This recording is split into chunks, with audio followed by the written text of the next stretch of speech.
Assalamualaikum warahmatullahi wabarakatuh. Nama saya Dwi Rahmawanti, program studi PGMI semester 3. Kali ini saya akan mempresentasikan makalah saya yang berjudul Kodifikasi Hadis, Pengertian, Sejarah, dan Perkembangannya.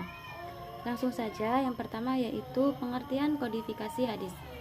Kata kodifikasi dalam bahasa Arab dikenal dengan at-tadwin yang berarti mengumpulkan dan menyusun.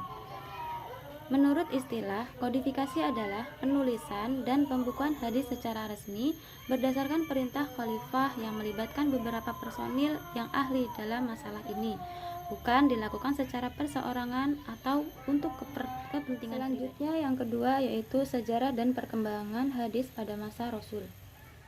Pada masa Rasul, hadis lahir berupa sabda, af'al, dan takrir Nabi yang berfungsi menerangkan Al-Quran dan menegakkan syariat. Para sahabat menerima hadis secara langsung dan tidak langsung. Penerimaan secara langsung misalnya saat Nabi Shallallahu Alaihi Wasallam memberi ceramah, pengajian, khutbah, ataupun penjelasan terhadap pertanyaan-pertanyaan para sahabat. Adapun penerimaan secara tidak langsung adalah mendengar dari sahabat lain atau utusan-utusan, baik utusan dari Nabi ke daerah-daerah maupun utusan daerah yang datang kepada Nabi. Pada masa ini, kepandaian baca tulis para sahabat masih sangat terbatas dan kurang. Oleh karena itu, Nabi menekankan untuk menghafal, memahami, memelihara, dan menetapkan hadis dalam kehidupan sehari-hari dan mentablikkannya kepada orang lain. Nabi Shallallahu Alaihi Wasallam menjadi pusat perhatian para sahabat.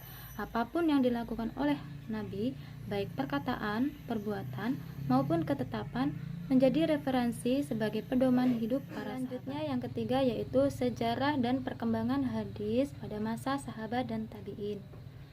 Sahabat merupakan generasi pertama yang memiliki tanggung jawab untuk memelihara dan menjaga hadis dari kesalahan dan kekeliruan.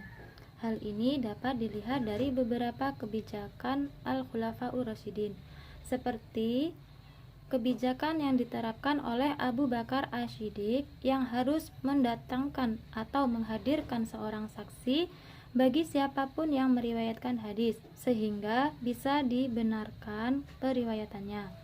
Begitu juga sahabat Umar bin Khattab, Utsman bin Affan, dan Ali bin Abi Thalib yang menambahkan syarat sumpah bagi para sahabat yang meriwayatkan hadis. Hal ini dilakukan bukan berarti bahwa para sahabat meragukan hadis.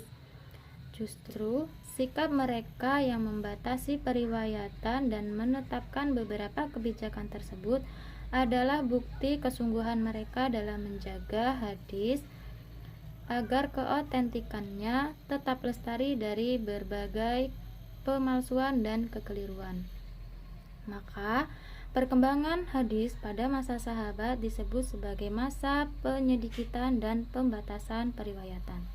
Selanjutnya yang keempat yaitu pembukuan hadis pada abad kedua. Pada periode ini, hadis-hadis mulai ditulis dan dikumpulkan secara resmi. Adapun khalifah yang memerintah pada masa itu adalah Umar bin Abdul Aziz dari dinasti Umayyah. Umar bin Abdul Aziz memiliki kepentingan dalam kepemimpinannya untuk menulis dan membukukan hadis secara resmi. Hal ini didasarkan pada beberapa riwayat. Umar bin Abdul Aziz khawatir akan hilangnya hadis karena wafatnya para ulama hadis, terjadinya penyebaran hadis palsu, serta semakin luasnya wilayah kekuasaan Islam. Selanjutnya yang kelima yaitu pembukuan hadis pada abad ketiga. Pada periode ini merupakan periode pemurnian, penyehatan, dan penyempurnaan hadis. Mengapa demikian? Karena pembukuan hadis pada abad kedua belum begitu sempurna.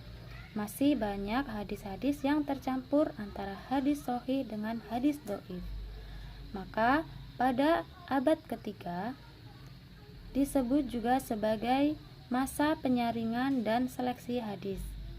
Pada masa ini, pensohihan hadis dilakukan secara sistematis, yaitu pembukuan hadis khusus untuk hadis-hadis Nabi saja, tidak dicampur dengan fatwa sahabat atau tabi'in.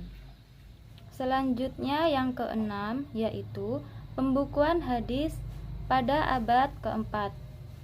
Pada periode ini, para ulama mempunyai inisiatif untuk membukukan hadis Rasul secara khusus.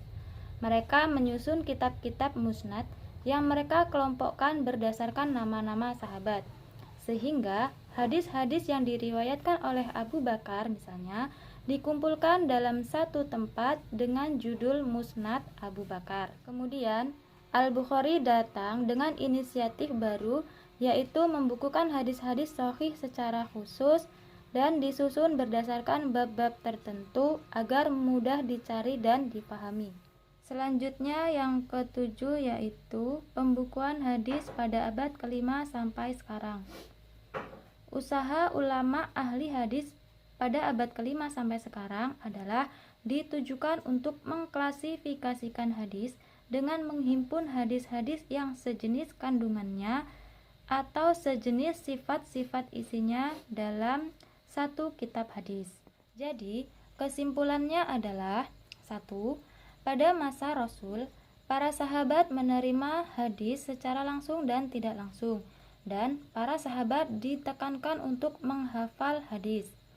Yang kedua, pada masa sahabat ditetapkan beberapa kebijakan oleh Khulafaur Rasyidin bagi siapapun yang meriwayatkan hadis. Yang ketiga, pada abad kedua, hadis mulai ditulis dan dibukukan atau dikumpulkan secara resmi, tapi belum begitu sempurna. Selanjutnya, yang keempat, pada abad ketiga merupakan periode pemurnian, penyehatan, dan penyempurnaan hadis. Yang kelima, pada abad keempat, ulama-ulama mulai membukukan hadis secara khusus berdasarkan nama-nama sahabat dan berdasarkan bab-babnya. Yang terakhir, pada abad ke-5 sampai sekarang, ulama ahli hadis mengklasifikasikan hadis berdasarkan jenis kandungannya dan sifat isinya dalam satu kitab hadis. Demikian penjelasan dari saya. Terima kasih atas perhatiannya. Kurang lebihnya saya mohon maaf, dan saya akhiri. Wassalamualaikum warahmatullahi wabarakatuh.